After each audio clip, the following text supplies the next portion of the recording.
Muy bien, pues venga, tenemos por delante el tema 15, ¿eh? El tema 15, el título que yo le pongo, ¿vale? Que de hecho es el título que le puse en el programa, es el de mecánica, ¿vale? Entonces, vamos a ver, vamos a empezar explicando de qué se encarga un motor, ¿vale? Los motores lo que realizan, en definitiva, es una transformación de energías, ¿eh? Transformar energías. Entonces, ¿a qué nos referimos concretamente, ¿no? Cuando decimos que un motor transforma energías, vamos a verlo. Mirad, lo que se hace es aprovechar la energía química o las propiedades químicas de los combustibles o carburantes, y esa energía química la vamos a transformar en energía mecánica o lo que es lo mismo, en movimiento. Vale, pero esto todavía se puede explicar quizá de manera más sencilla, ¿eh? Entonces, un poquito con mis palabras, ahora os lo pongo. A ver, yo lo que quiero, ¿verdad?, es llenar el depósito de combustible de mi vehículo y con hacer eso, ¿verdad?, sé que habrá por lo menos, ¿verdad?, habrá por lo menos dos ruedas que reciban la fuerza del motor. Y entonces, gracias a eso, podemos desplazarnos, es lo que queremos. Con lo cual, ¿vale? Entonces, por eso os decía, un poquito ahí con mis palabras, esa frase en la parte inferior de la pantalla, quiero que por lo menos dos de las ruedas giren sobre sí mismas y así poder desplazarnos, ¿vale? Entonces, vamos a ver. Las ruedas que reciben la fuerza del motor, y esta es una parte muy importante del tema, las ruedas que reciben la fuerza del motor se las conoce como ruedas motrices, ¿vale? Ahí arriba tenéis la definición. Pero claro, decíamos, ¿no? A ver, repasando lo que hemos dicho, un poquito la introducción. Un motor lo que realiza es una transformación de energías. Es decir, aprovechamos las propiedades químicas de los combustibles, de los carburantes, y esa energía química la transformamos en energía mecánica, movimiento. Yo un poquito os lo traducía, ¿no? O sea, ¿qué es lo que quiero? Yo quiero llenar el depósito de mi vehículo y gracias a eso sé que habrá por lo menos de las 4 ruedas, sé que por lo menos 2 van a girar sobre sí mismas. Bueno, ya me es suficiente. Gracias a eso yo ya podré desplazarme, ¿vale? Entonces decíamos, ¿no?, que las ruedas que reciben directamente la fuerza del motor, esas ruedas que van a girar sobre sí mismas, se las conoce como ruedas motrices. Pero claro, ¿qué ocurre? ¿Cuáles son las ruedas motrices? Depende, ¿vale? Pensad que el día que os vayáis a comprar un vehículo, en este sentido, podréis elegir entre 3 modelos distintos, ¿eh? Vamos a verlos. Mirad, existen, y de hecho son la mayoría de vehículos que están en circulación, los más vendidos, por así decirlo, los vehículos de tracción. Entonces, ¿en qué consiste, no?, un vehículo de tracción? ¿Qué significa todo esto? En un vehículo de tracción tenemos, a ver, el motor en la parte delantera. Entonces, esta fuerza que generamos, porque es ahí en el interior del motor donde generamos una fuerza ya, pero esa fuerza, si no la transmitimos a algunas ruedas, no tiene ningún sentido. Entonces, hemos introducido el combustible, ahora os explicaré más cosas, y en el interior del motor generamos una fuerza. Vale, pues en aquellos vehículos en los que esa fuerza que hemos generado la transmitimos solamente a las ruedas delanteras, se conocen, pues eso, como vehículos de tracción. Es verdad, y a lo mejor habéis oído alguna vez lo de vehículo de tracción delantera, pero es que realmente decir, fijaos, si lo pensamos bien, decir tracción delantera es como repetir 2 veces lo mismo. Os cuento. ¿De dónde viene esta palabra? ¿Vale? ¿De dónde viene esta palabra? Y aquí os lo he escrito, estamos hablando, ¿verdad?, de vehículos de tracción, que esto viene del verbo traccionar, y entonces yo lo que he hecho aquí es poneros un sinónimo, ¿vale?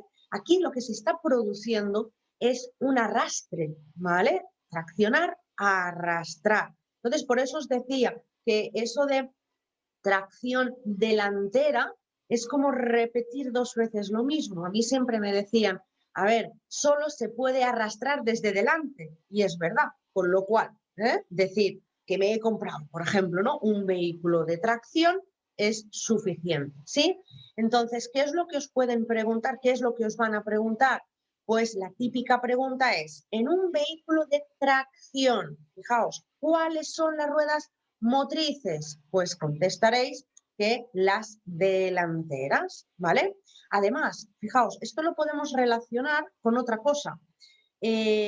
Cuando nos sale en alguna ocasión a lo largo de todos los temas que hemos ido viendo, ¿no?, cuando nos aparece el vehículo, ¿vehículo de qué? Vehículo de tracción animal, y yo siempre os digo el carro, ¿no? Bueno, pero fijaos el nombre, vehículo de tracción animal. ¿Qué es eso? El carro. El carro es el vehículo, pero ese vehículo está traccionado, es arrastrado por un animal o varios animales. ¿Veis? La fuerza está delante, las ruedas que mandan son las delanteras, ¿sí? Pero luego existen también, como veis, vehículos de propulsión, que es al contrario. A ver, los motores hoy en día están en la parte delantera, ¿verdad? Lo veis en los 3 dibujos, el motor está en la parte delantera, pero ahora, ¿qué hemos hecho? Ahora hemos generado, bueno, eso igual que antes, hemos generado la fuerza aquí en el motor, pero en esta ocasión, esta fuerza la transmitimos a las ruedas traseras. Entonces, a la pregunta, en un vehículo de propulsión, ¿cuáles son las ruedas motrices? Ahora son las traseras. ¿Veis? Las ruedas que mandan son las traseras. Y aquí, bueno, os he hecho un poquito el mismo ejercicio que antes, de dónde viene esta palabra, vehículo de propulsión, del verbo propulsar, y le hemos buscado un sinónimo que en este caso es empujar. Es verdad, aquí lo que se está produciendo es un empuje, ¿vale? Por ejemplo, la marca BMW, ¿sí? No todos, pero en la mayoría de sus modelos, la mayoría de modelos que fabrica BMW son vehículos de propulsión. Entonces, ¿qué diferencia puedo notar al conducir un tracción, un propulsión?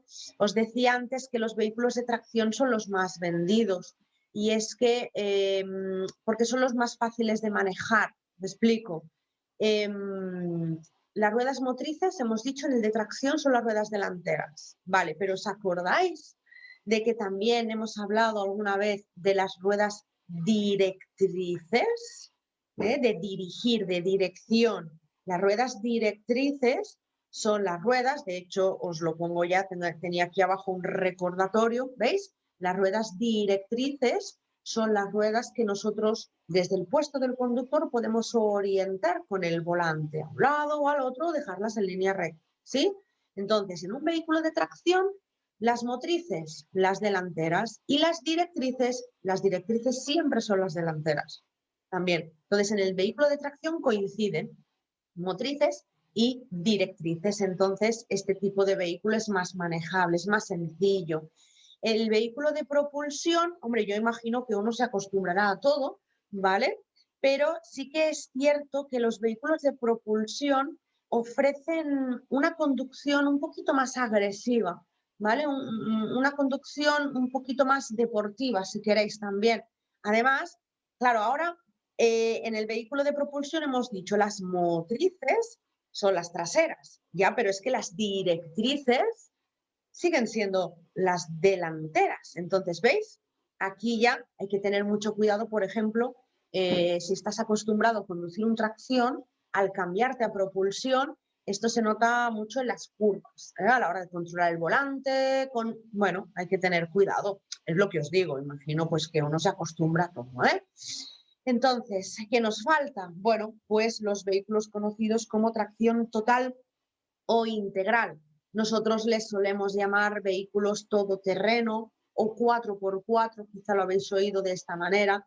Entonces, en los vehículos de tracción total o integral, las ruedas motrices son todas, ¿vale? Todas reciben la fuerza del motor. Es verdad que hoy en día existe la posibilidad en los vehículos de tracción total de que la fuerza del motor llegue a las 4 ruedas o solamente a 2 de ellas, ¿vale? Cuando lo llevamos a las 4 ruedas, cuando te funciona como un 4x4, ¿sí? Estos vehículos consumen muchísimo combustible, ¿eh? Y como curiosidad, deciros que los vehículos de tracción total o integral, al consumir tanto combustible y contaminar tanto, porque si consumimos más combustible se contamina más. Bueno, pues como curiosidad, que sepáis que son los que tienen el impuesto de matriculación más caro, ¿vale? El impuesto de matriculación, estuvimos hablando en el tema 1 bastante, esto lo pagamos cuando el vehículo es de compra nueva, digamos, ¿vale? Entonces, para poder sacarlo a la calle, que digo yo, para que nos asignen, para que le asignen al vehículo una matrícula, pues se paga ese impuesto, impuesto de matriculación. Pues que sepáis, ¿vale? Que los vehículos todoterreno, estos 4x4, tracción integral, son los que pagan el impuesto de matriculación más caro. Es verdad que dices, bueno, ¿no? Alguien me ha dicho alguna vez, ostras, como si pagando más lograras contaminar menos. Bueno, es una especie de penalización, ¿vale? Bueno, y lo de abajo, ya lo he dicho, pero no lo olvidéis. Tenéis aquí 2 conceptos muy importantes, ruedas motrices, recordad, arriba del todo, las ruedas que reciben la fuerza del motor.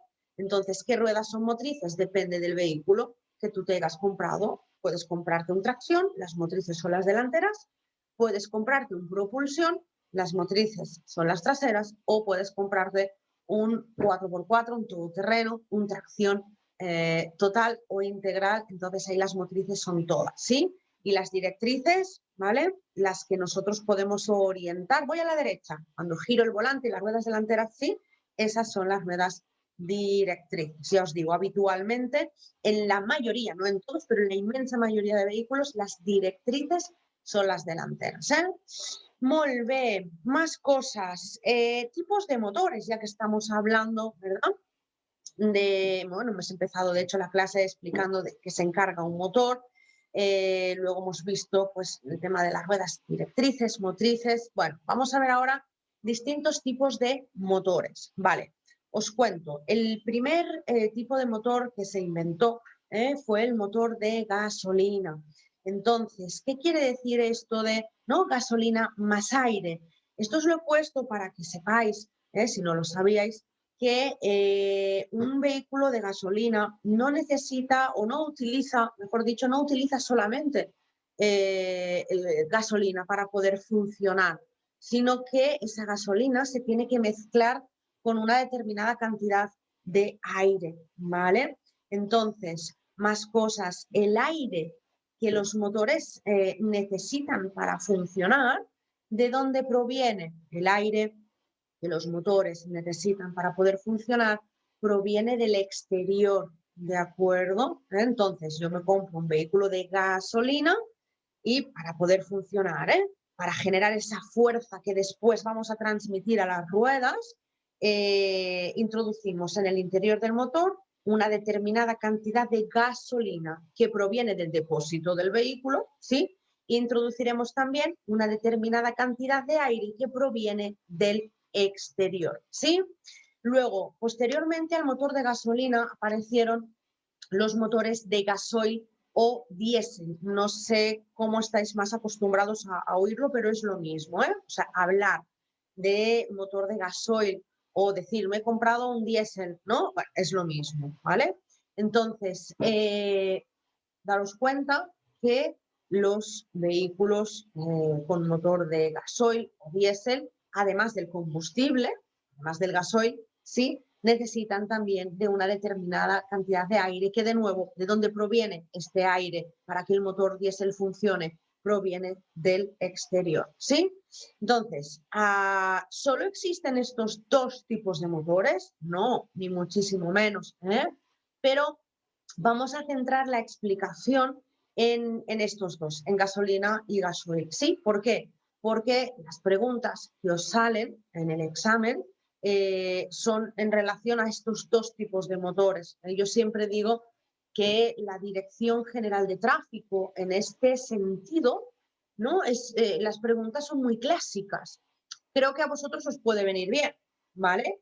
Porque si empezaran a preguntar sobre todos los tipos de motores que existen, que lo harán, algún día lo harán, ¿vale? Yo os he puesto aquí algunos, seguro que habéis oído hablar de ellos, está estos últimos años el tema de los vehículos híbridos, eléctricos, que funcionan con gas y demás, ¿vale? O sea, el día que empiezan a preguntar por el resto de tipos de motores, pero de momento, ya os digo, son muy clásicas las preguntas, sobre todo basadas en el primer motor, en el primer tipo de motor que se inventó en gasolina. Pero yo os iré comentando cositas de los dos, del de gasolina y gasoil o diésel. ¿Vale? Muy bien, pues hasta aquí, digamos, lo que sería una especie de introducción, un poquito, ¿verdad? Y ahora vamos más a saco con el tema de qué me van a preguntar, ¿no? Bueno, pues, ¿verdad que hemos comentado que los motores, tanto un motor de gasolina como un motor diésel, para poder funcionar necesitan aire y ese aire proviene del exterior? Vale, pues ese aire que proviene del exterior que vamos a introducir en el motor, hay que filtrarlo, hay que limpiarlo, porque el aire del exterior, pues ni mucho menos está limpio, ¿no? Contiene partículas, aunque sean pequeñas partículas de suciedad, trocitos de hojas secas, insectos, ¿sí? Bueno, pues por eso, de ahí la existencia de que ¿no? La existencia del filtro del aire. Aquí tenéis os he puesto un par de imágenes con filtros de distintos tamaños, de distintas formas. Luego aquí una imagen un poquito más ampliada, más de cerca, para comentaros, ¿veis? Esto que está aquí en color granate, a esto se le llaman membranas, ¿vale? Entonces, es aquí donde se va a acumular toda la suciedad, previamente, antes de que el aire del exterior entre en el interior del motor para mezclarse con esa gasolina o con ese gasoil, ¿sí? Será filtrado, ¿eh? Como os decía, toda esa suciedad quedará acumulada aquí alrededor de esta membrana, ¿vale? Entonces, os van a hacer 4 preguntas, ¿vale? Son las que yo tengo localizadas, 4 preguntas sobre el filtro del aire. Vamos a ver, ¿vale? Os las he copiado. En primer lugar, dice, ¿qué finalidad tiene el filtro del aire? ¿Por qué? ¿Para qué sirve esto? Pues un poquito lo que ya hemos dicho, ¿veis? Contestaremos que el filtro del aire sirve para limpiar el aire. ¿Qué aire? El aire que necesitamos, ¿veis? Para que los motores funcionen, ¿vale? Luego os van a preguntar sobre el mantenimiento del filtro del aire. Concretamente, ¿veis? Cada cuánto hay que sustituir el filtro del aire. Claro, esta pregunta, fijaos qué es lo que tendréis que contestar. Simplemente según las indicaciones del fabricante, porque depende del vehículo que estemos hablando, del modelo de vehículo, es que depende de muchos factores el hecho de que el filtro del aire tengas que cambiarlo antes o tengas que cambiarlo después, ¿vale? No es lo mismo, como os decía, mantener el filtro del aire de una moto que de un coche, que de un camión o que de un autobús. Es distinto, ¿vale? Entonces nosotros, como os decía, siempre seremos fieles a las indicaciones del fabricante. Por cierto, ya que sale aquí lo de las indicaciones del fabricante, claro, esto va por kilometraje, es decir, a todo vehículo, ¿vale? Si lo queréis comprobar, no tenéis más que abrir la guantera de algún coche, ¿sí? Todo vehículo dispone, tanto una moto como un coche, ¿sí? Da igual, disponen de un libro, ¿vale? Es un libro muy finito, que en la portada pone el libro de mantenimiento. Entonces, ahí el fabricante es donde te va diciendo cuándo tienes que cambiar el filtro del aire, cuándo tienes que cambiar el aceite, cuándo tienes que cambiar el no sé qué, sí, pero es lo que os decía, va por kilómetros. Pues a los 15.000, primer cambio de aceite, 15.000 kilómetros, y cambiaremos también el filtro del aire, y cambiaremos, por eso os decía que esto es depende de muchos factores, pero que sepáis dónde localizar cuándo, el día que tengáis un coche, ostras, ¿cuándo me tocará a mí hacer ciertas cosas? ¿Vale? Pues ahí lo encontraréis. Luego, la otra pregunta, la tercera pregunta, dice, ¿cuándo se ensucia más el filtro del aire? Adivinad, los filtros se ensucian más en verano que en invierno. Bueno, y esto es porque, claro, en verano, debido a las altas temperaturas, ¿vale? Hay más partículas en suspensión. Es decir, todo se ensucia más, ¿vale? Incluso, ¿no?, le añadimos al tema, ¿no?, el tema de las moscas, los mosquitos y demás. Entonces, en definitiva, en verano los filtros del aire siempre van a ensuciarse más que en invierno. En el momento en que bajan las temperaturas, ¿verdad?, ya hay más humedad, entonces todo está más, ¿no?, todo está más aplacado, se ensucian menos, ¿de acuerdo? Y luego la cuarta pregunta sobre el filtro del aire dice así, dice, si el filtro del aire está sucio, puntos suspensivos.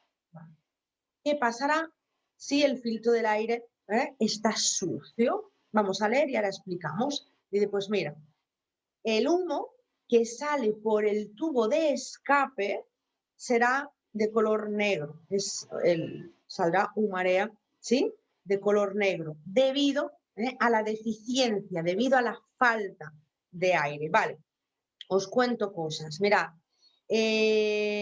basándonos en el primer tipo de motor que se inventó, ¿sí?, en el motor de gasolina, por ejemplo, ¿qué ocurre? Os voy a explicar un poquito el funcionamiento del motor de gasolina para que entendáis bien esta cuarta pregunta del filtro del aire, ¿vale? A ver, un motor de gasolina, yo piso el acelerador, perfecto. En el momento en que pisamos el acelerador, ¿qué estamos consiguiendo? ¿Qué está ocurriendo? Mirad, lo que ocurre es que en el interior del motor va a entrar una determinada cantidad de gasolina que proviene del depósito, ¿sí?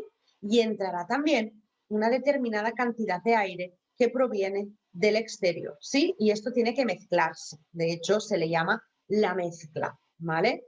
Claro, la propiedad que tiene la propiedad, algo muy característico de la gasolina, es que es muy fácil de arder, ¿sí?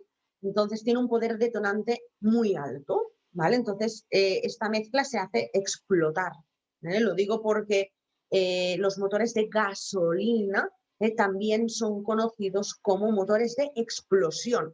Por si lo leéis en algún sitio, que os digan motor de explosión y digáis, ¿y esto qué es?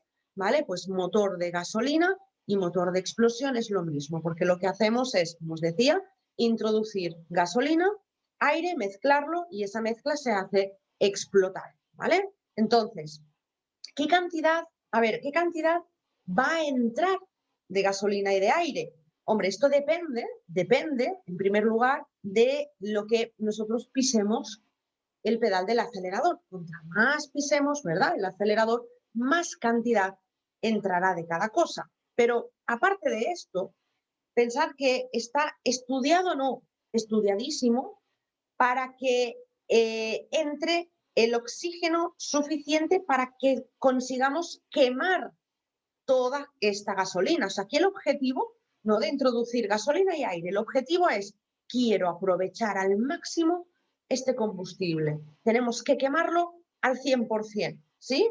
Entonces, a la raíz de la pregunta, fijaos, me están diciendo, si el filtro del aire está sucio, a ver, ¿qué significa que el filtro del aire está sucio? Pues que todas estas membranas, todo esto está obstruido de porquería, ¿sí?, de suciedad. Entonces, fijaos, tengo el filtro del aire muy sucio, piso el pedal del acelerador, seguirá entrando la misma cantidad de gasolina, pero en comparación, cantidad de aire, vamos a hacerlo así, ¿sí?, me va a entrar menos cantidad, porque el filtro del aire está obstruido y le cuesta pasar, ¿sí? Vale, pues aquí tenemos un problema, ¿vale? Aquí tenemos un problema. De hecho, los expertos en mecánica y todo esto dicen que ahora la mezcla, se refieren a la mezcla gasolina y aire, esta mezcla no es perfecta. Claro que no es perfecta, porque ¿qué va a ocurrir? lo que va a ocurrir es que sí que se va a quemar una parte de la gasolina, pero habrá otra parte de gasolina que no se va a quemar porque le falta oxígeno. ¿Me explico? Entonces, ¿y qué ocurre? ¿Verdad?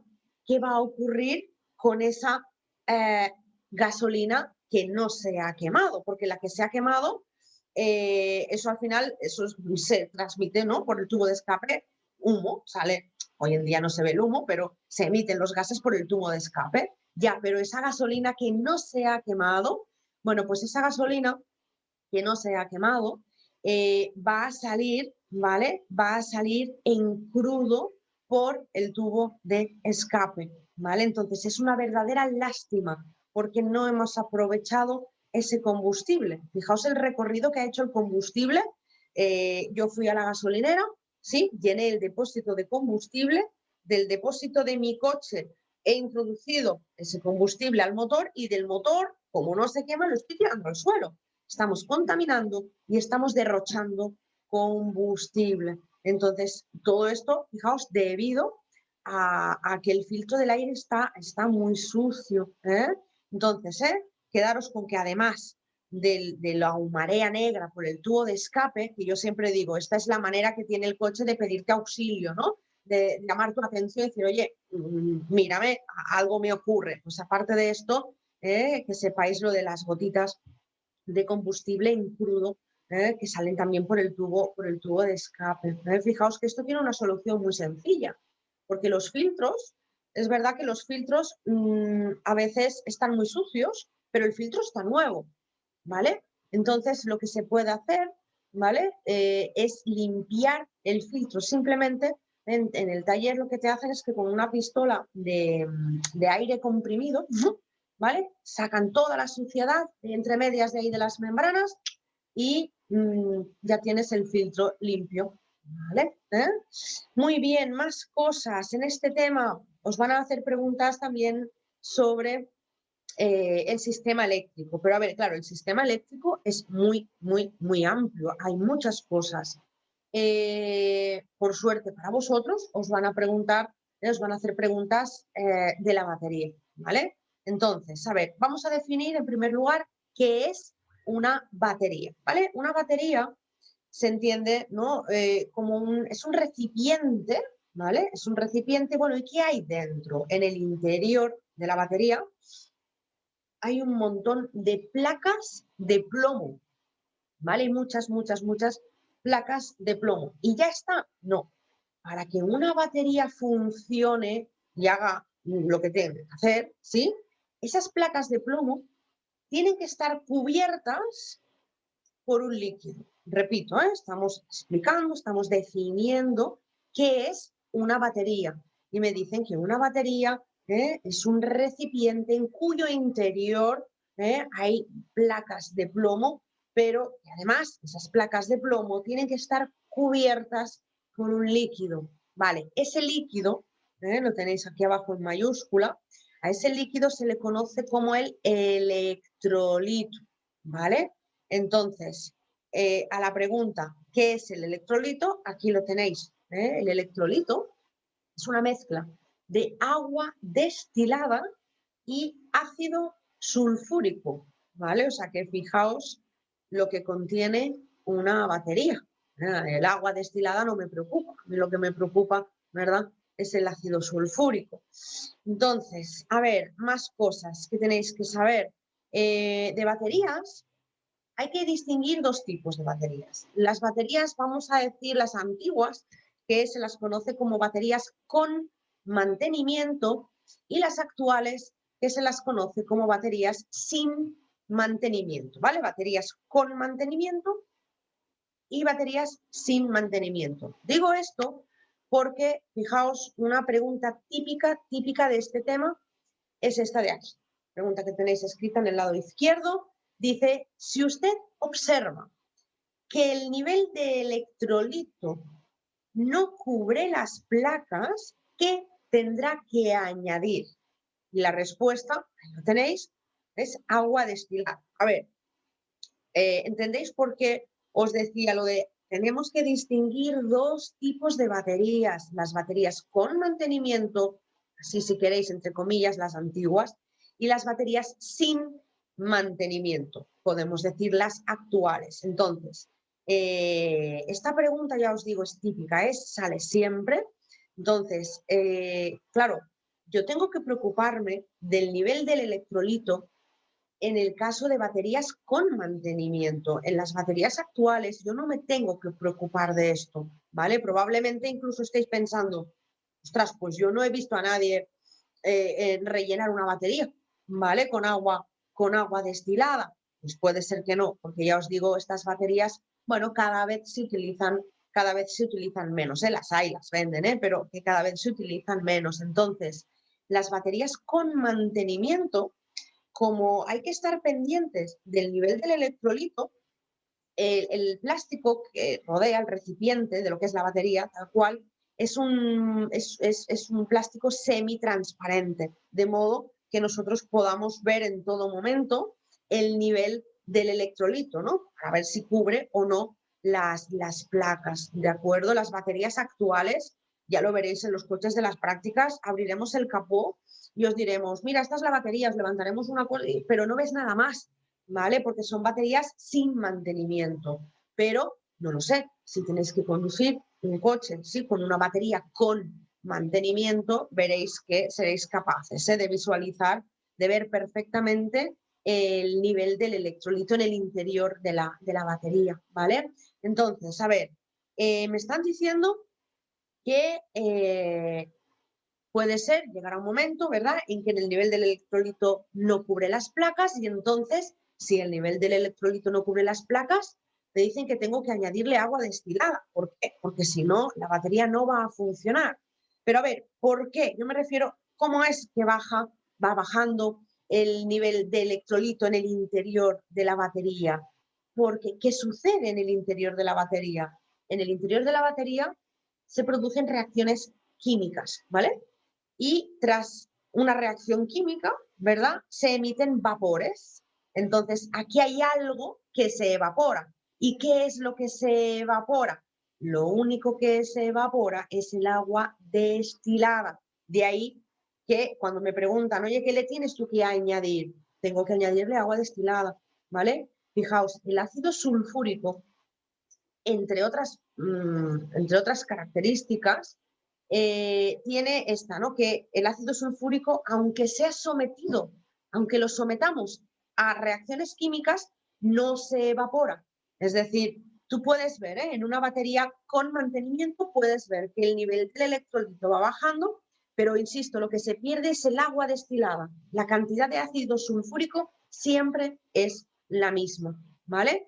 Entonces, cuidado, sobre todo como consejo, si alguna vez tuvierais que rellenar una batería, ¿vale? Hay que quitar estos taponcitos, y decía cuidado al rellenar de agua destilada, porque no sería la primera vez que alguien sufre quemaduras debido a las salpicaduras, ¿no? Al echar el agua destilada puede saltarte en las manos ácido sulfúrico, con lo cual, hombre, muy recomendable el tema de guantes, incluso algunas gafas de protección, algo, ¿vale? Algo, ¿eh?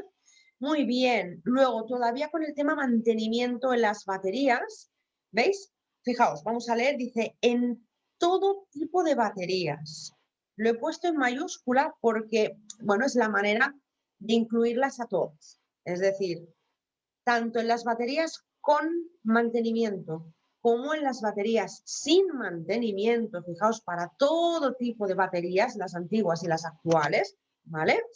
Dice, se deben de limpiar y engrasar los bornes para que la batería no se autodescargue. A ver, vamos por partes. ¿Qué son los bornes?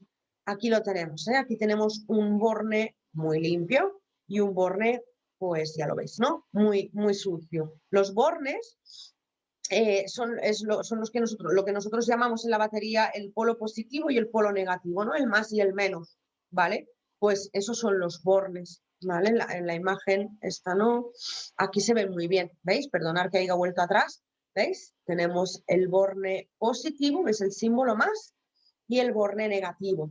Bueno, pues me están diciendo que independientemente del tipo de batería que sea, es decir, da igual si se trata de una batería con mantenimiento o sin mantenimiento, de vez en cuando deberemos de echar un vistazo a los bornes, porque bueno, se irá acumulando sobre ellos suciedad. Pero es que esta suciedad no es una suciedad cualquiera. Este nombre que os he puesto aquí es el nombre de la suciedad, toda esta porquería, hablando claro, que veis alrededor del borne. Fijaos qué nombre tan raro, ¿verdad? Sulfataciones. Bueno, pues, ¿por qué tiene este nombre? ¿De dónde proviene toda esta suciedad? Esta suciedad proviene del interior de la batería. Antes decíamos, en el interior de una batería se producen reacciones químicas y tras esas reacciones químicas se emiten unos vapores. Vale, pues esos vapores, la única vía de escape que tienen es ¿no? por los bornes, ¿vale? Entonces, claro, a ver, esto no es de un día para otro, ni mucho menos, pero de un día y de otro día. Primero eso es en forma de humedad, ¿vale? Pero luego eso se reseca, se va resecando y se va acumulando, ¿vale? Hasta que puede llegar un momento en que, fijaos, en qué condiciones tenemos el borne. Claro, la batería esta no va a funcionar. Entonces lo que se hace con vaselina, se engrasan, primero se limpian, que hay mucha gente que dice, yo no lo he probado, pero que la Coca-Cola, ¿vale? Va muy bien para arrancar toda esta suciedad que está aquí incrustada, ¿vale? Entonces, tras haberlo limpiado, luego engrasamos, ¿vale? Engrasar. ¿De acuerdo? Molt bé, dejamos atrás el sistema eléctrico para hablar a continuación de todo lo relacionado con el aceite, muy interesante, ¿vale? O, bueno, lo que se conoce como el sistema de engrase, ¿sí? Entonces, a ver, este símbolo es el símbolo que se me iluminará en el vehículo en el momento en que a mi motor le falte aceite, ¿vale? Sabéis que os voy hablando de vez en cuando de las luces testigo, ¿no? Esta es una luz testigo, es la luz testigo que indica falta de aceite en el motor. En color rojo, ¿sí? Entonces, cuando nosotros estemos circulando, si alguna vez estáis circulando y de buenas a primeras os salta esta luz, ¡cling! Además normalmente va acompañada de una señal acústica, ¡cling! Entonces te llama la atención y miras, a ver, ¿qué se ha encendido, no? Vale, cuando se nos ilumine una luz en color rojo, la recomendación, ¿sí?, es dejar inmediatamente de circular, porque si han decidido ponerla en color rojo, es por algo. De hecho, la falta de aceite en un motor es algo muy grave, ¿vale? Entonces, ahora os diré por qué. Vamos, bueno, un poquito para introducir el tema este del aceite, ¿no? El por qué os he puesto esta pregunta. Dice, ¿por qué es necesario añadir aceite a los motores, ¿no? ¿Por qué tengo que estar pendiente de que en el motor siempre haya aceite? ¿Y por qué es tan preocupante que se me encienda, ¿verdad? Que se me encienda esta luz. Bueno, a ver, en el interior de un motor, o un motor, lo que es, en definitiva, son muchas piezas, ¿vale?, que están en constante movimiento y tocándose unas con otras. El contacto, ¿verdad? Entonces, si a un motor le falta aceite, el contacto entre pieza y pieza es un contacto directo, ¿vale? Pero ¿qué puede llegar a pasar? ¿No? Falta aceite, el contacto entre piezas es un contacto directo, ¿vale? Pensad que en el interior de un motor se supera la barrera de los 2000 grados de temperatura. Entonces, si en un motor no hay aceite, hemos dicho, el contacto entre piezas es directo, teniendo en cuenta que pasamos de los 2000 grados de temperatura, llegará un momento en el que estas piezas se van a fundir, ¿vale? O sea, nos vamos a cargar el motor, un motor que funciona sin aceite, al final te lo cargas. Es lo que se conoce, a lo mejor lo habéis oído alguna vez, es lo que se conoce como el gripaje, del motor. Si has gripado el motor es que te lo has cargado debido a la falta de aceite, ¿vale? Con lo cual, bueno, pues yo creo que es algo a tener en cuenta, ¿vale? Entonces, a ver, si es verdad que los vehículos enseguida que ocurre algo, ¿no? Se te enciende la luz, pero no hay que esperar a llegar a que se me encienda la luz, que nosotros tenemos que tener un poquito de vez en cuando, pues dedicarle un poquito de tiempo al vehículo, por ejemplo, en comprobar la presión del inflado, por ejemplo, a mirar pues lo que estamos viendo ahora, ¿no? A comprobar el nivel del aceite, cositas así como muy básicas que nos pueden evitar un gran susto, ¿vale?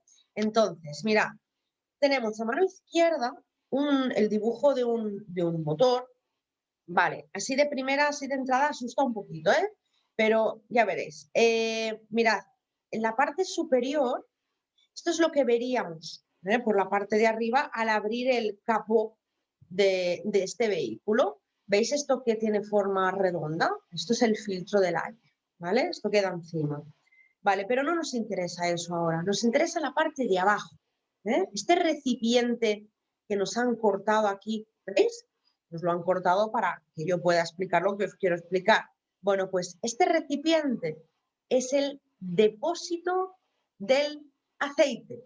Y todo lo que veis aquí en color naranja es aceite, ¿vale? Entonces, el recipiente del aceite, aquí tenéis el nombre a mano derecha, ¿sí?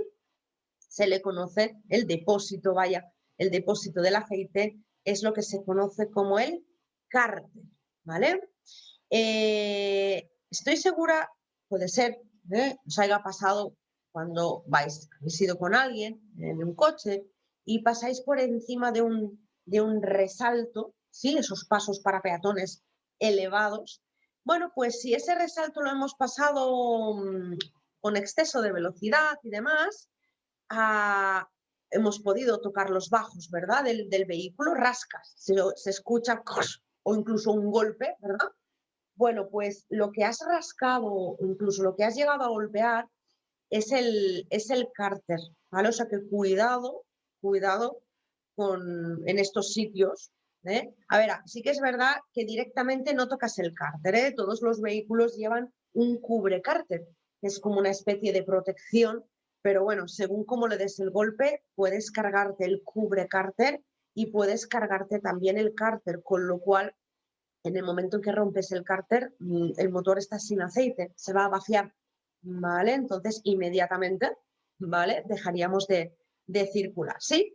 Entonces, os decía que todo lo que veis aquí en color naranja es aceite, ¿no? Vale, pues añadiros además que ahora mismo este motor está en funcionamiento. Bueno, ¿y cómo sé yo que este motor está funcionando? Bueno, pues porque si el motor estuviera frío, fijaos, y ahora veréis para qué necesitáis saber esto, si el motor estuviera frío, por la ley de la gravedad, ¿sí? Todo el aceite, ¿dónde estaría? Estaría descansando, ¿sí? En el cárter.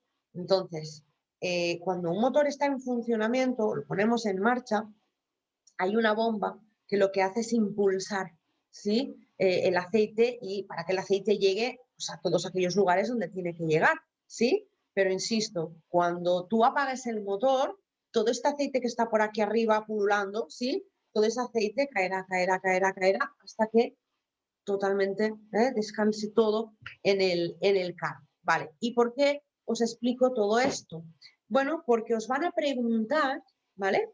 Os van a preguntar de cómo tiene que estar el motor, vamos a ponerlo, cómo tiene que estar el motor para comprobar el nivel del aceite. O sea, yo un día que tengo tiempo, digo, venga, voy a mirar a ver cómo, si tengo mucho, poco, a ver, quiero comprobar, a eso se refiere, la comprobación. Vale, pues os darán las opciones de A, motor caliente, B, motor frío, C, es indiferente. Entonces, aquí tenéis la respuesta, como veis, no es indiferente. Para comprobar el nivel del aceite, el motor tiene que estar frío. Y os explico por qué. ¿cómo vamos a comprobar el nivel del aceite? Además de tener el motor frío, ¿sí? Vamos a buscar también un lugar, una calle que no sea ni subida ni bajada, que no haya pendientes, ¿sí? En un lugar llano, plano, ¿vale? Pero ¿cómo realmente vamos a comprobar el nivel del aceite? Con una varilla, ¿vale? La varilla del aceite, ¿sí? Aquí en esta imagen podéis ver el extremo, que es por donde nosotros la extraemos, ¿sí? Y la punta de la varilla con una marca de mínimo, una marca de máximo, pero, y permitidme que vuelva a la pantalla anterior, es aquí donde os he puesto la foto de una varilla entera. La varilla es muy larga, pero es tan larga, pues por eso, porque tú para comprobar el nivel del aceite, además de tener el motor frío y de estar en un lugar en llano, ¿sí? Abres, ¿no? Apagas el motor, abres el capó, ¿sí? Y extraes la varilla, claro, cómodamente por la parte de arriba, ¿sí? Pero pensad que la comprobación, la medición, la vamos a hacer utilizando la punta de la varilla. No sé si veis en el dibujo, vamos a localizar la varilla en este dibujo. Os estoy remarcando ahora con el ratón la arandelita por donde extraeríamos esta varilla. Vamos a seguirle el recorrido, ¿veis? Toda pintada aquí en color negro. Tun, tun, tun, tun, tun, se te mete entre medias de las piezas del motor y demás. Aquí le perdemos la pista y la volvemos a localizar abajo. ¿Veis? Pues es lo que os decía, es muy larga la varilla, pero realmente solo vamos a utilizar la punta, que es la que me va a indicar a ver si el nivel del aceite es adecuado o no, es correcto o no es correcto, ¿vale? Entonces, ¿por qué necesitamos tener el motor frío? Porque, fijaos, si nosotros comprobamos el nivel del aceite con el motor en caliente, me va a dar que tengo menos del que realmente tengo. ¿Por qué me va a dar menos cantidad? Porque hay gran parte del aceite está todavía por ahí arriba pululando. Sí, el motor ha estado funcionando y tengo gran cantidad de aceite por ahí arriba. Entonces hay que esperar a que el motor se enfríe y de este modo todo ese aceite caerá y descansará en el cárter, ¿vale? Bueno, insistiros en la marca esta, en la marca de mínimo y máximo, hay que respetarlas, o sea, tan malo es que en el motor falte aceite como que haya demasiado, ¿vale? Porque si hay demasiado aceite en el motor, entre pieza y pieza, ¿vale? Habrá demasiada presión.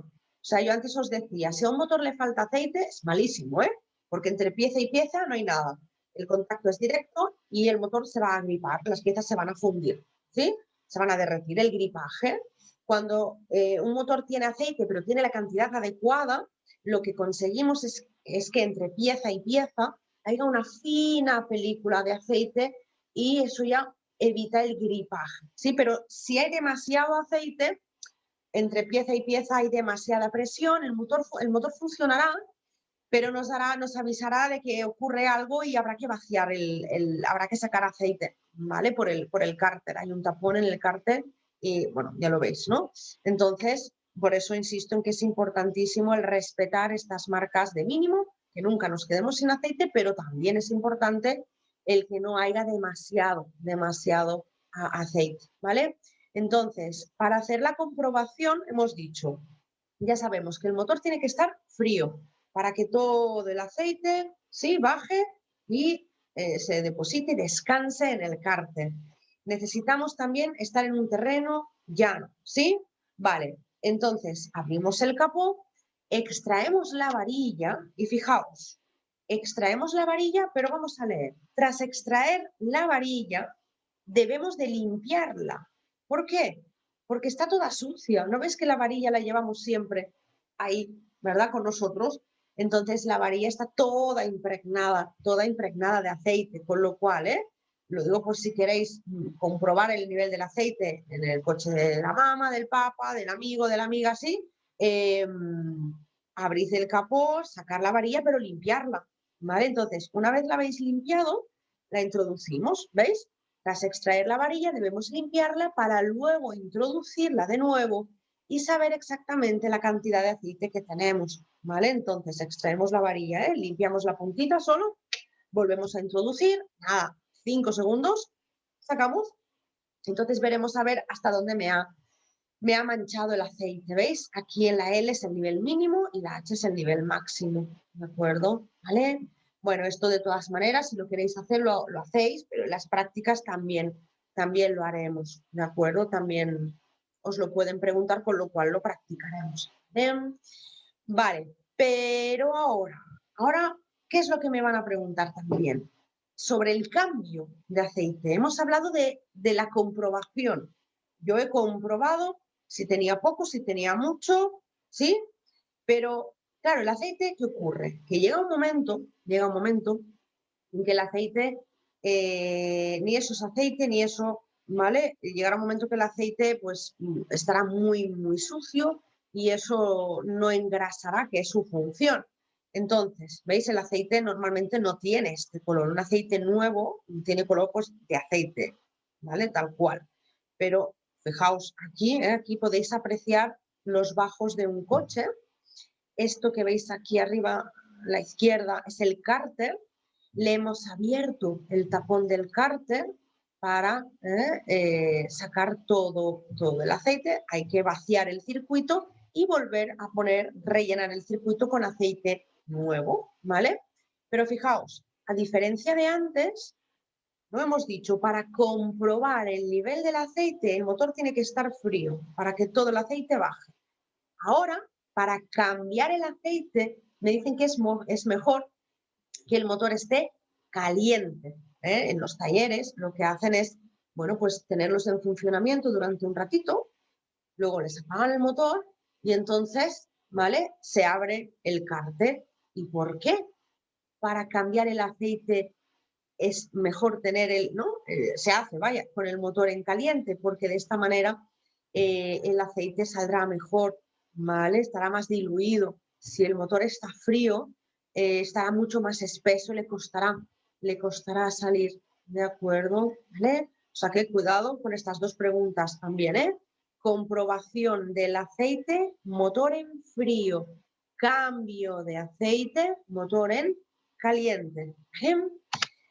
Más cosas. Esto es lo último que hay, no lo último del tema, pero sí que es lo último que hay en cuanto a lo que es mecánica, lo que llamamos la mecánica. Pero el tema 15, no sé si alguno o alguna habéis podido echarle un vistazo, aparte de la mecánica, tiene otro bloque que ahora veremos. Es que es sobre la conducción económica, bueno, contaminación y demás. Ahora lo explicaremos, pero lo que queda de mecánica es esto, es el sistema de refrigeración. Bueno, a ver, ¿en qué consiste esto? Decíamos, ¿no?, que en el interior de un motor se superan los 2000 grados de temperatura. Vale, si yo os digo que la temperatura ideal de funcionamiento de un motor son 90 grados, que para funcionar bien todos los coches que están moviéndose ahora por las carreteras no pasan de 90 grados, ostras, ¿esto cómo se consigue? Claro, fijaos, utilizando un poquito este dibujo, es un poquito esquemático, pero ya nos sirve. Yo os decía que cuando pisamos el pedal del acelerador, ¿no?, entra en un motor de gasolina, por ejemplo, introducimos en el motor una determinada cantidad de gasolina que proviene del depósito, introducimos también una determinada cantidad de aire, solo mezclamos, ¿vale? ¿Dónde entra esa gasolina, ese aire? En estos espacios que tenéis aquí en blanco, ¿vale? Hay unas piezas, 1, 2, 3, 4, no sé si alguno sabe el nombre, no os lo van a preguntar. Estos se llaman pistones. Entonces, justo encima, en estos espacios, se llaman cámaras de compresión. Es aquí donde entra el aire y la gasolina.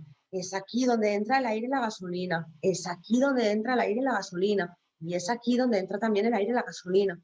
La inmensa mayoría de vehículos tienen cuatro pistones. Otra cosa es, hay modelos muy deportivos y coches de Fórmula 1 y demás, es otra historia, pero lo más habitual, el motor típico, ¿vale?, es este, el motor de 4 pistones en el que introducimos motor de gasolina, pues introducimos gasolina y aire. Si es un motor diésel, se introduce primero el aire y después se inyecta el gasoil, ¿vale? Pero bueno, al final entran las dos cosas aquí. En el de gasolina, y para insistir todavía insistir todavía más en lo que os comenté hace unos minutos, ¿no? Os dije, los motores de gasolina se conocen también como motores de explosión.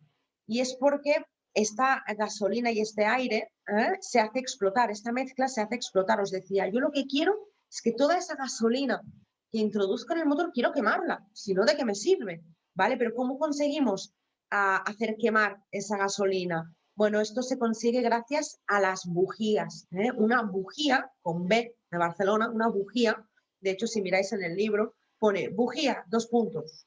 Es la encargada de hacer saltar la chispa. ¿Qué chispa? Vuelvo. Hemos introducido gasolina y aire en estos 4 espacios.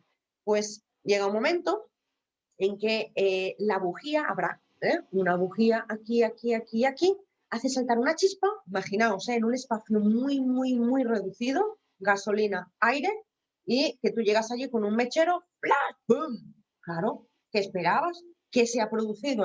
Una explosión. De ahí, yo os explico todo esto para que comprendáis mínimamente que, ostras, es que aquí, por eso os decía, en el interior de un motor, en el corazón del motor, se superan los 2000 grados de temperatura.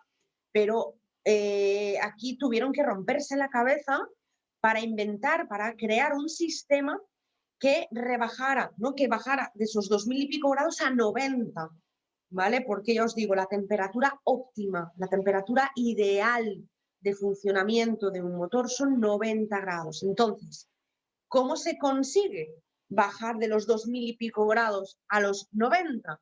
¿Vale? Es un sistema, es un circuito sellado, que se dice, es un circuito cerrado, que consiste en lo siguiente. Mirad, aquí donde están los 4 pistones, donde entra el aire y la gasolina y salta la chispa de la bujía y explota la gasolina, todo esto se le llama el bloque motor, ¿sí? Es el bloque motor. Entonces, al bloque motor se le une el radiador. ¿Y cómo está unido el bloque motor al radiador? Mediante 2 manguitos. Tenemos el manguito inferior, ¿vale? Que es el que tenéis pintado en color azul, ahora veréis por qué.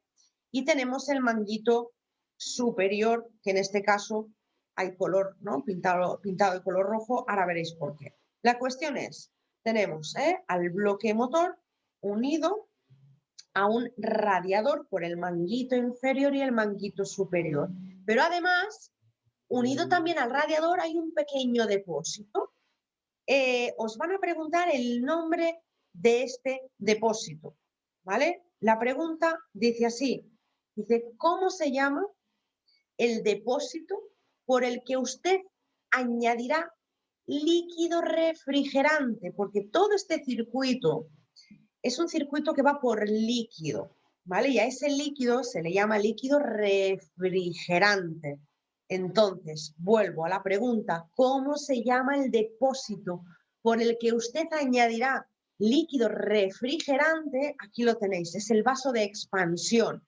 Este depósito es uno más, es un depósito más de esos que vamos a ver cuando abramos el capó. Tú abres el capó y tienes lo de la varilla del aceite. Tienes un tapón, que os puse una foto antes, no os dije nada, un tapón, que es en el caso de que te falte aceite, quitas ese tapón grande y añades, ¿sí? Bueno, pues hay otro depósito, que es el vaso de expansión, que es por el cual nosotros, en caso de que nos falte líquido refrigerante, lo añadiremos por ahí, ¿vale? Pensar que este líquido refrigerante está sometido a altísimas temperaturas, ahora os diré cómo va este circuito, entonces con el tiempo el líquido refrigerante se va evaporando, ¿sí? Entonces el nivel va bajando. Ahora os enseñaré una foto también de un vaso de expansión real, ¿vale? Antes os explico el recorrido que hace el líquido refrigerante, ¿vale? Empezamos aquí abajo, donde está el color azul, que empiezan estas flechitas. Vale, ponemos el motor en marcha. Entonces aquí hay una bomba que lo que hace es impulsar el líquido refrigerante frío por el manguito, ¿cuál? Por abajo, por el manguito inferior. Vale, y una vez aquí, ¿qué recorrido hace el líquido refrigerante? Bueno, pues el líquido refrigerante lo vamos a hacer circular alrededor de donde se están produciendo todas estas explosiones, que es donde más temperatura hay, ¿vale? Cuidado, ¿eh? Repito la frase, el líquido refrigerante lo vamos a hacer circular alrededor de estos espacios que es donde se producen las explosiones. No debería de entrar nunca líquido refrigerante junto con la gasolina y el aire. Si esto sucede, tenemos una reparación de unos 1.500 euros como mínimo, ¿vale? Hay una pieza que a lo mejor lo habéis oído alguna vez, que se la llama la junta de culata, ¿vale? Bueno, pues la junta de culata, si se rompe la junta de culata, que es una pieza que vale 30 euros, la pieza vale 30 euros, pero la reparación es muy costosa porque te tienen que desmontar el motor entero, ¿vale? Entonces, si se rompe la junta de culata, ¿qué ocurrirá? Que entrará líquido refrigerante aquí a quemarse junto con la gasolina y el aire. Y entonces es lo que os digo, preparad el bolsillo porque aquí tenemos una reparación muy costosa, ¿vale? Bueno, ¿y cómo puedo saber yo, hablando de todo, y ahora termino el recorrido del, del líquido, cómo podéis saber si tenéis esta avería? Bueno, si alguna vez por el tubo de escape sale una humareda blanca, pero blanca densa, ¿eh? O sea, yo he llegado a tener un coche delante de mí, me acuerdo en Vilafranca haciendo prácticas, delante de mí, y del alumno, ostras, un coche que no veíamos el coche, veíamos una nube blanca, ostras, pues esto peligrosísimo, y te pueden multar y como te pare la policía, allá donde te paran, llamas a la grúa, no te van a dejar continuar circulando, ¿vale? Porque impides la visibilidad, de verdad que yo no veíamos al coche de delante, ¿vale? Y eso es peligroso, ¿vale? Entonces, por eso insisto en que una vez empezamos, ¿no? Una vez la bomba impulsa el líquido refrigerante por el manguito inferior, ese líquido refrigerante tiene que circular alrededor de donde se están produciendo las explosiones. Entonces, de esta manera, por absorción de la calor, rebajamos la temperatura de aquí, rebajamos la temperatura del segundo pistón, rebajamos la temperatura del tercer pistón. El cuarto pistón, el pobre, bueno, es el que más sufre, ¿eh? Si alguna vez también se os estropeara alguno de los pistones, el primero que se suele estropear es el último, porque al último pistón ya le llega el líquido refrigerante caliente. ¿Veis cómo aquí va cambiando la tonalidad? Entonces, ¿para qué queremos líquido refrigerante caliente? Suena hasta raro, ¿verdad? Pues nada, no lo quiero para nada. Entonces, ¿qué hacemos? Pues que el líquido refrigerante ya caliente, ¿veis? Seguimos las flechas, a través del manguito superior lo reintroducimos en el radiador. Y es en el radiador donde el líquido refrigerante se va a enfriar para seguir haciendo exactamente el mismo recorrido. Entonces, el líquido refrigerante aquí en el radiador se enfría gracias a dos corrientes de aire. Fijaos, una corriente de aire la va a generar el ventilador del coche, que hoy en día actualmente ya son eléctricos, antiguamente iban con una correa, ¿vale? Daban muchos problemas, estas correas se rompían y bueno, pero a lo que íbamos, decía que el líquido refrigerante en el radiador se va a enfriar gracias a dos corrientes de aire. Una corriente de aire generada por el ventilador del coche y por el otro lado, que aquí no veis nada en el dibujo, ¿vale? Os sitúo. ¿Os habéis fijado que en la parte delantera, en el morro de todos los vehículos, hay unas rejillas? Se llaman entradas de aire. Fijaos, pues esas rejillas, esas entradas de aire existen para aprovechar el aire cuando nosotros vamos circulando, el aire que nos viene de frente tal cual, esa corriente de aire es la que vendría a dar por el otro lado del radiador. ¿Me explico? Entonces tienes el radiador y la velocidad a la que se enfría el líquido refrigerante es brutal, porque claro, tienes, como os decía, la corriente generada por el ventilador, pero por otro lado tienes la corriente de aire de la carretera, ¿vale? Como digo yo, aquí lo aprovechamos todo. Y por eso tienen esas entradas de aire los vehículos en la parte delantera, ¿vale? Y nada, y ya de nuevo el líquido refrigerante frío, pues mismo recorrido, ¿vale? Luego hay una avería muy habitual, que es que se perforan los manguitos superiores.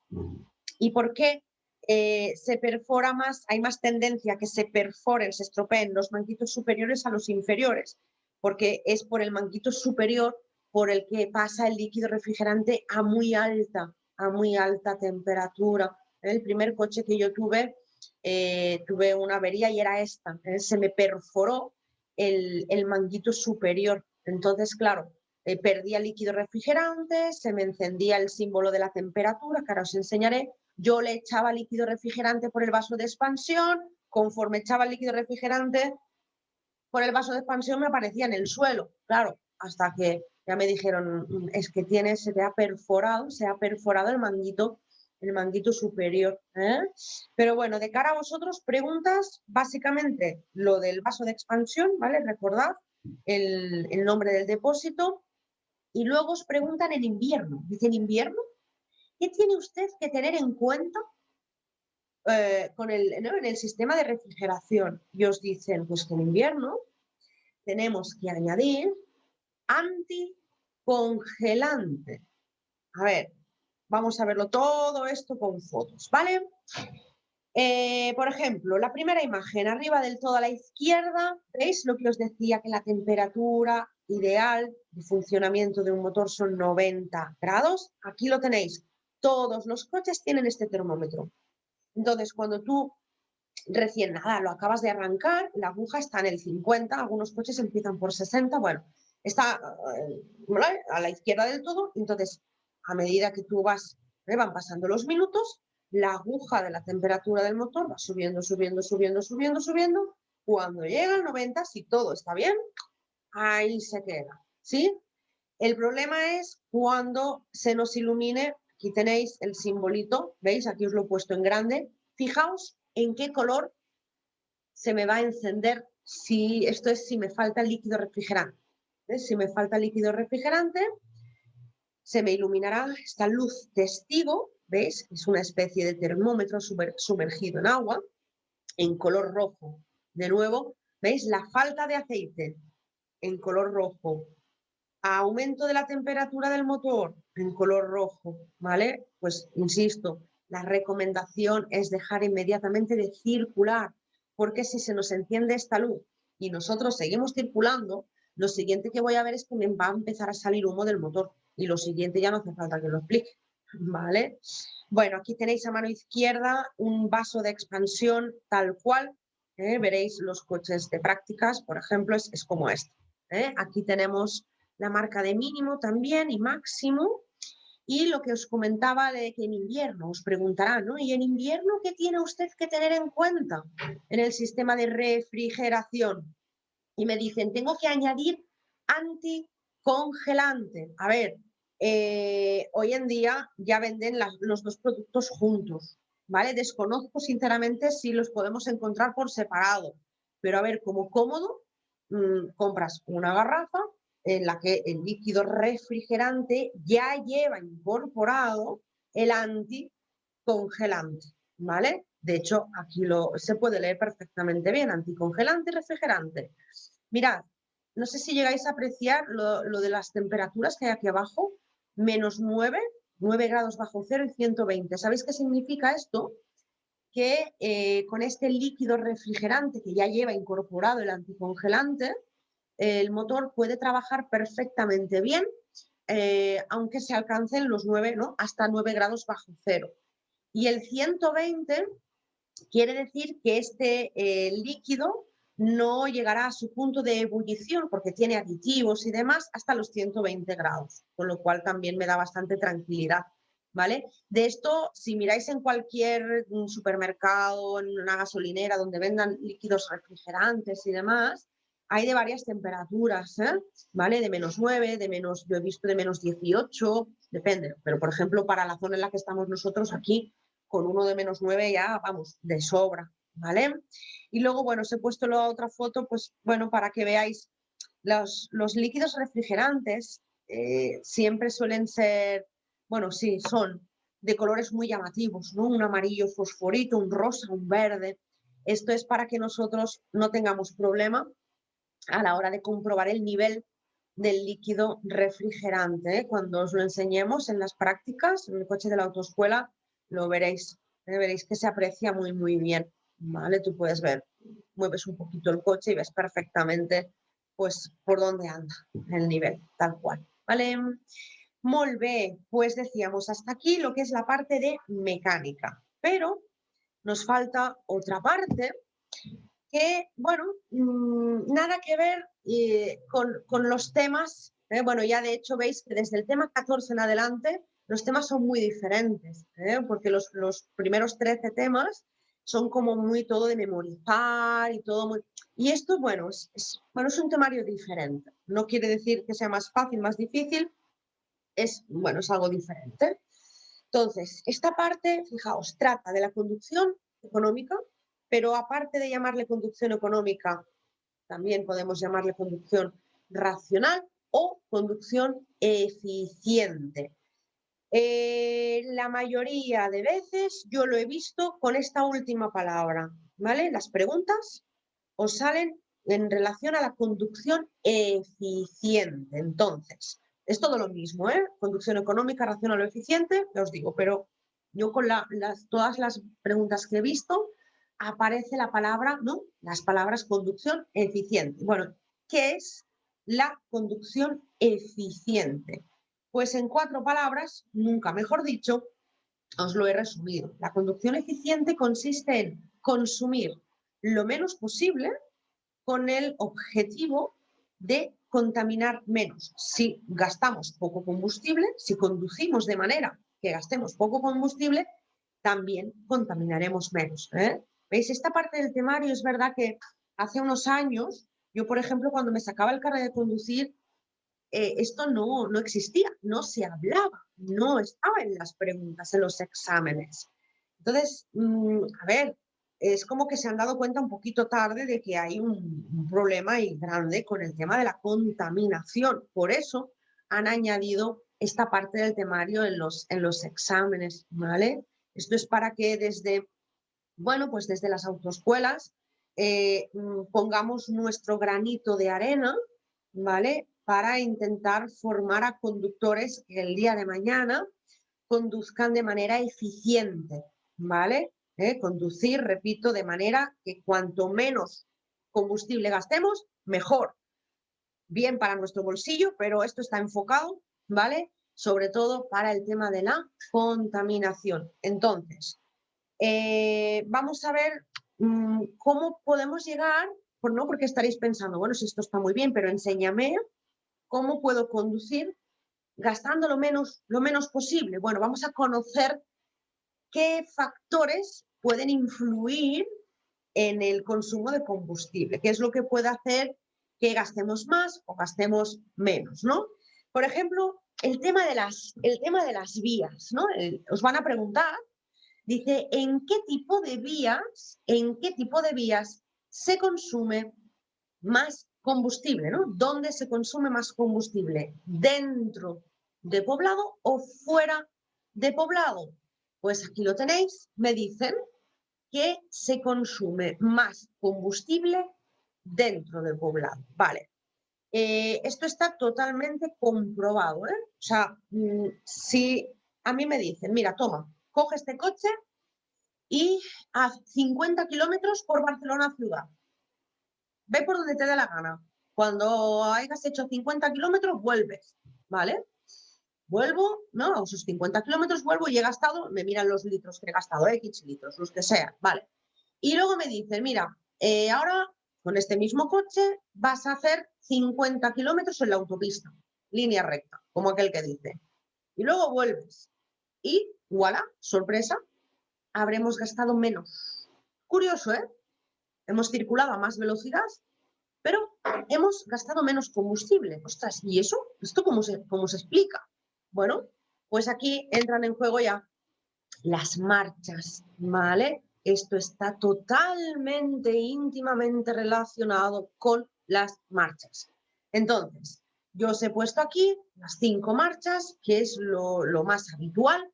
Es verdad que hay coches que tienen 6 marchas y luego aparte tendríamos la marcha atrás, ¿sí? Pero yo os pongo la distribución más habitual, que es un coche manual, un coche de marchas, que no sea automático, claro, con su primera, su segunda, su tercera, su cuarta y su quinta, ¿sí?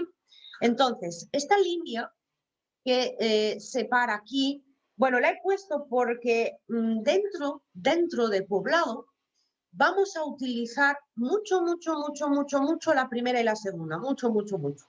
La tercera, bueno, y ahora cada vez menos porque desde que entró en vigor lo del límite de los nuevos límites de velocidad dentro de Poblado, pues hay pocas calles en las que podamos ir a 50. Entonces, por eso os decía que, bueno, dentro de Poblado voy a utilizar muchísimo la primera y la segunda y en algún trocito me podré emocionar y poner tercera, pero no más, ¿sí? Y la cuarta y la quinta ya son marchas que vamos a utilizar fuera de Poblado, ¿vale? Entonces, estas 3 primeras se las conoce como marchas cortas, ¿vale? Estas 3 primeras, primera, segunda, tercera, se las conoce como marchas cortas. Y la cuarta y la quinta se las conoce como marchas altas o largas, ¿vale? Entonces, os van a preguntar, ¿qué nos ofrecen las marchas cortas? Y os empezarán que si mucha velocidad y poca fuerza, no. Con una marcha corta, por ejemplo, yo pongo la primera, con la primera puedo correr muy poquito, pero sin embargo tengo muchísima fuerza, ¿sí? Entonces, ¿vale? Con marchas cortas. Las marchas cortas nos ofrecen mucha fuerza, pero puedo correr muy poco. Y las marchas altas o largas es al contrario. Puedo alcanzar velocidades muy altas, porque en autopista, si tú quieres alcanzar los 120, terminarás poniendo la quinta, ¿vale? Pero lo que es fuerza, la mala leche que digo yo, ¿no? Ese tirón que te puede dar el coche en un momento dado cuando le pisas el acelerador, con una quinta, a veces eso no lo tienes. Entonces, pensad una cosa, pensad que para iniciar la marcha, ¿vale? O sea, acabo de llegar al coche, abro la puerta, me siento, pongo bien el asiento, los espejos, boom, el cinturón, arranco motor, vamos a iniciar la marcha siempre en primera, ¿vale? Salvo nieve, cuidado. El tema de la nieve, si os preguntan, es mejor la marcha a la segunda, ¿vale? Ahora veréis por qué. O sea, pero en circunstancias normales, cada día que hagáis la práctica, arranquéis motor, vais a poner la primera, ¿sí? Bueno, ¿y por qué la primera? Porque la primera de todas es la marcha que más fuerza tiene. Es la marcha capaz, vamos a decir que es la única marcha capaz de hacer ese primer desplazamiento de los 2000 kilos más o menos que llevo encima. Porque si le pongo una segunda, una tercera, el coche me va a decir que para mí, ¿vale? El coche no va a poder, el coche se va a calar. Entonces, repito, en circunstancias normales, ¿sí? Vamos a iniciar la marcha siempre en primera, porque es la marcha de todas que más fuerza tiene.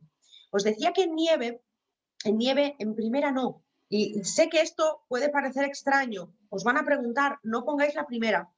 ¿Por qué? Si ha nevado, la primera no. Porque como la primera tiene tantísima fuerza, no voy a conseguir salir de la nieve o incluso del barro con la primera, porque las ruedas motrices girarán tan deprisa que lo que voy a hacer es quedarme, ¿no? Dificultar todavía más la salida.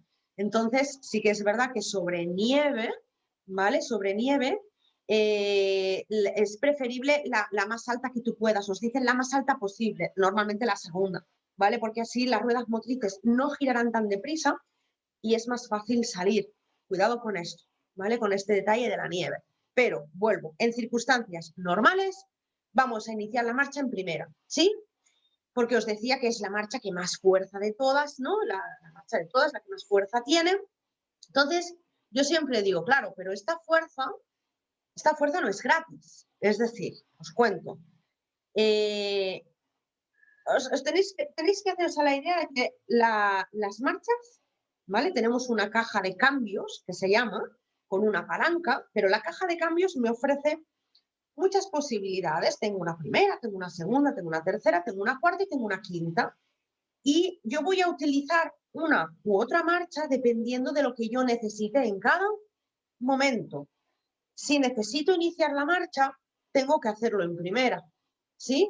Ahora, cuando necesito correr, ¿vale? Pues ya pongo la quinta. Entonces, os decía, ¿no? Que iniciamos la marcha en primera porque es la única que es capaz de hacer este primer desplazamiento de todos los kilos que llevamos encima.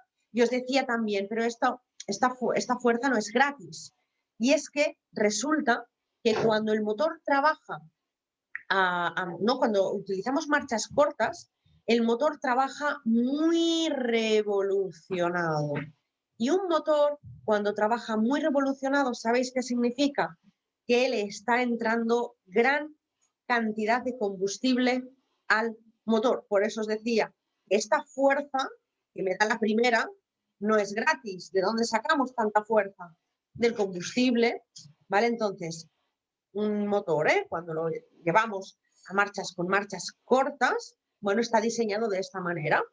Marchas cortas que te ofrecen mucha fuerza, pero vamos a necesitar mucho combustible. Y luego tienes la parte de las marchas altas o largas que te permiten correr mucho, bueno, pero por contra gastas, ¿verdad? Gastas menos porque el motor trabaja muy poco revolucionado, necesita menos cantidad de combustible, ¿vale? Con lo cual, cuidado con esto, ¿eh? Muchas preguntas con el tema de las revoluciones, ¿eh? Quedaros con que menor consumo lo vamos a conseguir siempre, contra más alta sea la marcha que yo llevo, mejor, ¿vale? Porque eso significará que el motor va poco revolucionado y estoy disminuyendo el consumo. Pero es lo que os decía, a ver, si tú sales en primera, por ejemplo, cuando empecéis la práctica, ¿no? Venga, que nos vamos, arrancamos el motor, ponemos la primera, enseguida ponemos la segunda y allí solo salir de la autoescuela, por ejemplo, pienso en ese recorrido, ahí hay un stop, freno. ¿Qué hago? Antes de marchar, tengo que poner otra vez la primera, ¿eh? ¿Vale? Otra vez, giro, primera, segunda, otro stop. Cada vez que detenemos el vehículo ante un stop, ante un semáforo en rojo, ante un paso de peatones, nos tendremos que acordar siempre de poner la primera. ¿Veis? Entonces, es lo que os digo. Bueno, pues la única marcha capaz de conseguir este primer desplazamiento, ¿no? Y eso tiene un coste, ¿vale? Es el que necesita, pues, consume mucho. Con marchas cortas consume mucho. Luego, es verdad que también la manera de conducir, ¿verdad?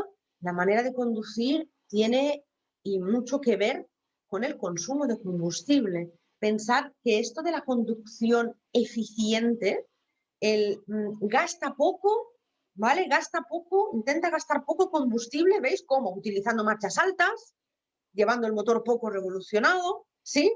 Para contaminar poco, pero también tiene mucho que ver el cómo conduce. Vosotros os habéis subido con distintas personas y sí, llevar el coche lo llevamos todos, pero cada uno conduce a su manera. Entonces, la conducción eficiente, ¿vale? La conducción eficiente es todo lo contrario de la conducción agresiva. O sea, una conducción agresiva, ¿en qué consiste? Por ejemplo, un conductor agresivo arranca el motor y a lo mejor, nada, sin moverse del sitio, 2 o 3 acelerones, ¿no? Pisotones al acelerador. Estos se llaman aceleraciones en vacío.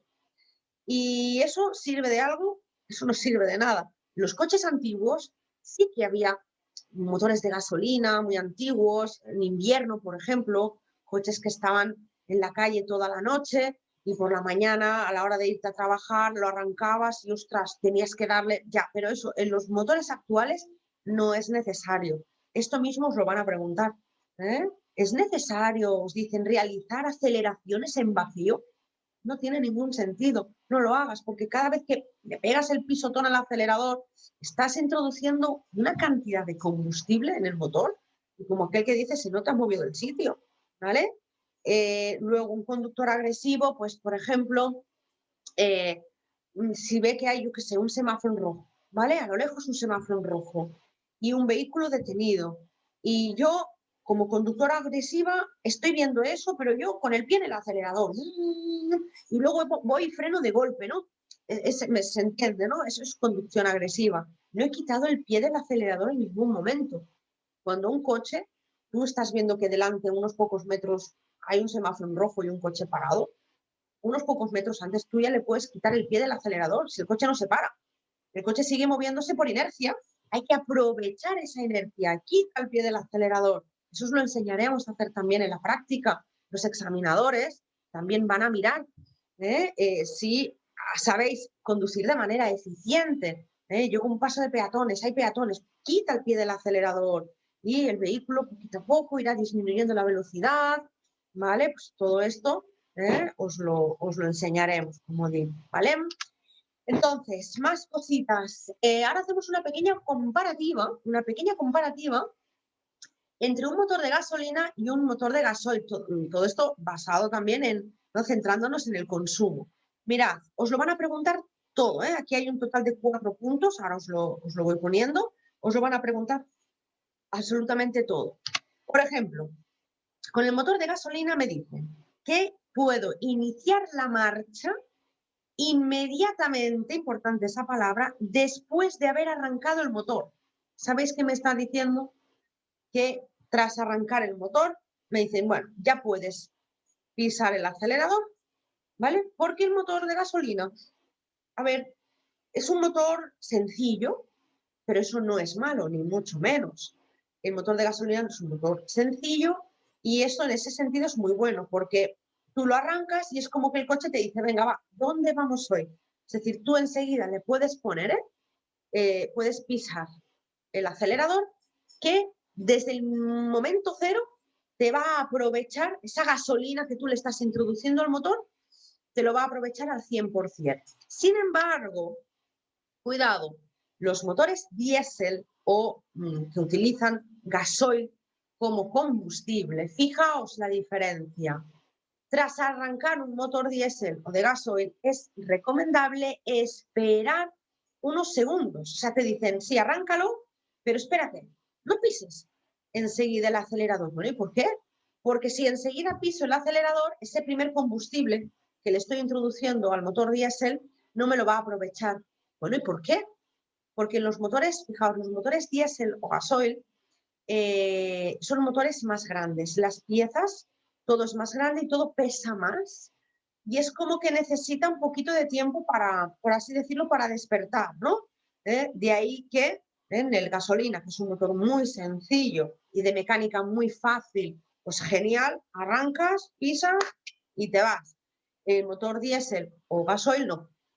Aquí es arrancarlo. Yo, por ejemplo, lo que hago es, porque los coches de la autoescuela, los tres, todas las autoescuelas son de gasoil, entonces lo que hacemos es arrancar el motor y para que transcurran estos segunditos, ¿no? Yo arranco motor y después me pongo el cinturón, piso embrague, pongo la primera y ya te puedes ir. Y has dejado transcurrir esos segunditos, ¿sí? Y luego tenéis que memorizar, porque al fin y al cabo, pues no dejan de ser datos. Esto es una media, esto no quiere decir que en todos los motores de gasolina tengas que cambiar de marcha entre las 2000 y las 2500. Y no quiere decir que en todos los motores de gasoil tengas que cambiar de marcha entre las 1500 y las 2000. Puede variar, ¿vale? Pero esto es una media, como os digo, pues memorizarlo de cara al examen y ya está. ¿Veis? Los motores de gasolina me dicen, mira, cuando la aguja de las revoluciones esté entre las 2000 y 2500, ya puedes cambiar a una marcha superior. Y sin embargo, en el de gasoil, ¿veis? Un motor de gasoil, los motores diésel, siempre trabajan a revoluciones más bajas. Bueno, ¿y esto por qué? Es por el combustible. Pero yo lo que quiero ahora haceros ver es una cosa, y es que estoy segura que habéis escuchado, ¿no? De, ostras, es que los motores de gasolina gastan más. Pues una de las razones por la que los motores de gasolina gastan más combustible es porque trabajan siempre a muy altas revoluciones. Sin embargo, un motor diésel o de gasoil trabaja a menor número de revoluciones. Y es lo que os comentaba en la pantalla anterior. A más revoluciones, más se gasta. A menos revoluciones, menos se gasta. ¿vale? Pero, cuidado, que ahora me ha venido otra cosa a la cabeza, otra pregunta. Os preguntan que qué tipo de motor contamina más. Y va a parecer extraño lo que voy a decir ahora, pero a pesar de que consume menos el de gasoil, el diésel, contaminan más los diésel o gasoil. Curioso esto, ¿eh? Por eso son los primeros vehículos que van a quitar de en medio. De aquí a 15, 10, 15 años o 20 a más tardar, Unión Europea ha dicho de cara al año 2040, gasoil fuera. Y a ser posible los dos, gasolina y gasoil. O sea, ya la cosa es ya muy enfocada a motores a vehículos eléctricos, gas, por ejemplo, ya se están fabricando cada vez más modelos híbridos. Los vehículos híbridos son combinación de motores, un motor eléctrico combinado con un motor de gasolina, motor eléctrico con un motor de gasoil, hay gas, también vehículos de gas con gasolina, bueno, hay muchas combinaciones. Pero ya os digo, a la pregunta, ¿qué contamina más? ¿El diésel, gasoil o el gasolina? Pues contamina más el diésel o gasoil, a pesar de que gasta menos. Curioso. Y con esto terminaremos el tema 15, el último apartado, pues bueno, dedicado a los accesorios, a los repuestos y a las herramientas. En un turismo tenemos que llevar obligatoriamente 2 triángulos, aunque es verdad que no siempre estamos obligados a poner los 2 triángulos, ya lo estuvimos viendo, por ejemplo, en autopistas, en autovías, en este tipo de vías, solamente es obligatorio uno de los triángulos en la parte de atrás. Recordad, a una distancia de 50 metros del vehículo, visibles a 100, ¿sí? El chaleco es obligatorio 1, porque os van a preguntar, ¿cuántos chalecos es obligatorio llevar en el vehículo? 1. Pero os van a preguntar cuántos chalecos es recomendable llevar. Contestad que 2. Yo siempre digo, como si quieres llevar 5. Pero bueno, centrándonos en vuestras preguntas, obligatorios 1, recomendables 2, ¿sí? Luego el chaleco.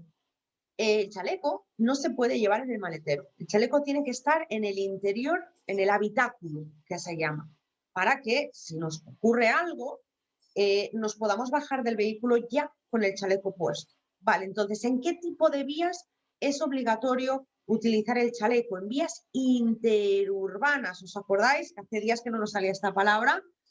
Vías de fuera de poblado, tanto de día como de noche, ¿eh? Fuera de poblado, sea de día o sea de noche, si nos ocurre lo que sea y tenemos que bajar del vehículo con el chaleco puesto. ¿De acuerdo? Y luego la rueda de recambio, que dijimos que puede ser una rueda normal, esto lo vimos la semana pasada, tema 14, puede ser una rueda de idénticas características a las que llevas puestas, puede ser una rueda como esta, esto es una rueda de uso temporal, ¿os acordáis? Que no puedo correr más de 80 kilómetros por hora con esta rueda, no puedo recorrer más de 50 kilómetros de distancia, o incluso hay vehículos que no tienen ni rueda normal ni rueda de uso temporal, sino que disponen de un sistema, ¿no? Que se llama alternativo al cambio de red. Bueno, el turismo, 2 triángulos, un chaleco y una rueda de recambio o un sistema alternativo. Pero cuidado, ¿vale? Porque desde el año 2011, ahora se ha cumplido 10 años, ¿sí? Salió una ley en enero, en el mes de enero del año 2011, salió una ley que dice lo siguiente. Dice que todos los conjuntos de vehículos, excepto los agrícolas, repito, todos los conjuntos de vehículos, excepto los agrícolas, tienen que llevar un extintor. A ver, ¿qué es un conjunto de vehículos? Pues lo que yo os he puesto aquí, por ejemplo, un turismo con remolque, una furgoneta con remolque, un camión con remolque, 2 vehículos unidos, ¿sí? Bueno, pues todos los conjuntos de vehículos, menos los agrícolas, no sé por qué razón, pero los tractores con remolque, a ellos no, les obligan a llevar extintor. Al resto sí, ¿eh? Además, que muchos me lo preguntáis, da igual si el remolque que arrastramos es ligero o no ligero. Si conduces un conjunto de vehículos, es obligatorio, además de lo anterior, ¿veis? En el caso del turismo con remolque, 2 triángulos, sí. Un chaleco, sí. Rueda de recambio o sistema alternativo, sí. y por el hecho de llevar remolque nos obligan a llevar el extintor. Pero cuidado, cuidado, os comento una cosa. Hay una pregunta, es que la falla mucha gente y no quiero que la falléis. Dice, ¿qué tiene que llevar usted obligatoriamente, no? Si tiene un turismo con remolque. Y hay una respuesta que es la que no es correcta, que dice, tengo que llevar una rueda de recambio del remolque. Esa no es cierta. No es obligatorio la rueda de recambio para los remolques. Sin embargo, sí es obligatorio el extintor, ¿vale? Cosa curiosa. Ahí queda eso. Perfecto. Pues nada, vamos a dejar